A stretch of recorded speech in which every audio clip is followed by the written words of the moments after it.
Rose had long ago stopped believing in heroes, but even she hadn't imagined she'd end up here, inside the echoing metal belly of a military helicopter, banking hard over the Nevada desert, late afternoon winds buffeting the rotors. Below, Area 51 shimmered under the sun like a mirage, the world's great forbidden secret, about to be pried open on live television. The world watched, tens of millions glued to their phones and TVs. The president himself had announced the disclosure event, a sudden, blaring, jaw-dropping promise that shook the news cycle awake after months of morose headlines about recession, failed deals, and the new taco economy. Trump always chickens out, they called it, a running joke in markets from Paris to Tokyo. Now, the president's last-ditch attempt for attention was as bold as it was desperate. Would there really be aliens, or just another bait and switch, a giant rug pull by the king of rug pulls himself? At the center of it all, Rose. Red Rose, as the cable news hosts had dubbed her wild Manitoba hair gleaming, her French-Canadian vowels curling around each syllable at the press conference last night. Cameras loved her. The world loved her. Exotic, a million tweets declared, as if someone with a French accent and a name straight out of a tea commercial was an emissary from another dimension. Red Rose, named for the river, for the color, for her family's devotion to the only tea to survive Canadian winters.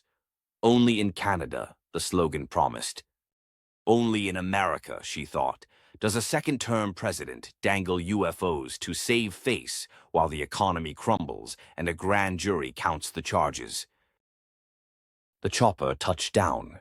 Rose slid out, feet on sand, as the towering gates of the hangar swung open. An audience of generals, scientists, and Secret Service agents lined the runway.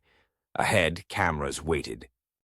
The feed was live in Times Square, Piccadilly Circus, and ice rinks from Riga to Thunder Bay. People of Earth, what we have here will change history. You're about to see what they have tried to hide, what I alone had the courage to reveal. No president has ever done what I'm doing today. They laughed, but they won't be laughing now. America leads the way, again. The odds in Vegas that it was all another letdown? 10-1, some bookies groaned, wishing they could go higher. Cameras turned to Rose. She straightened her lapel, remembering New York nights at Studio 54, the 1,000 kinds of grift and glamour she'd seen, cheap real estate champagne splashed alongside far more interesting people than Donald Trump. She'd watched the biggest sharks in Manhattan grease palms and breakbacks. Nothing would ever shock her after those days. Corruption, incompetence, nothing new there. She strode onto the hangar floor. The world held its breath. A single podium, a solitary display case, 6 inches of glass, cold vapor swirling within. An object sat in the center, hovering, yes, hovering, an iridescent polyhedron, facets glinting in impossible colors. This Rose read from the script she'd been handed. was recovered from a subterranean chamber 40 miles beneath Groom Lake in 1989. For decades, every government tried to crack its secrets, until today. The generals exchanged nervous glances. Rose felt every eye turn to her. She pressed the red button. Holographic light exploded, images flickering above the artifact, geometric languages, diagrams of reactors, spirals set against the map of space-time, symbols, coordinates, a history that wasn't human. Silence, broken only by Trump's microphone fizzle and a strange harmonic note vibrating through the air.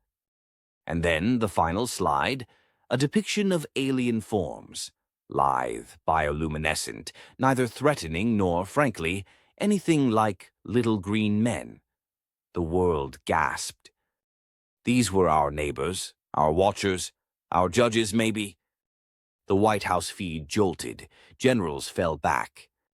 Rose played her part, voice calm, measured. We are not alone. We have never been alone. The truth She said at last, betraying a flicker of real feeling. was always stranger and simpler than we dared imagine.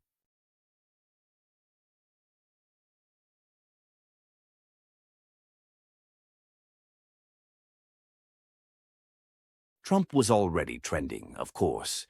The world was already fracturing. Twitter civil wars, markets halting, alliances reshuffling in real time, pundits shouting over grainy teasers of the alien artifact.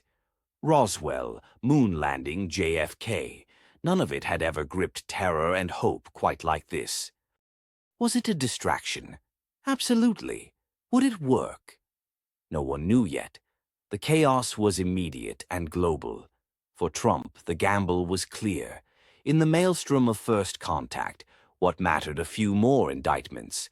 What mattered a failed trade war or a tanking bond market? But truth, once revealed, cannot be corralled again.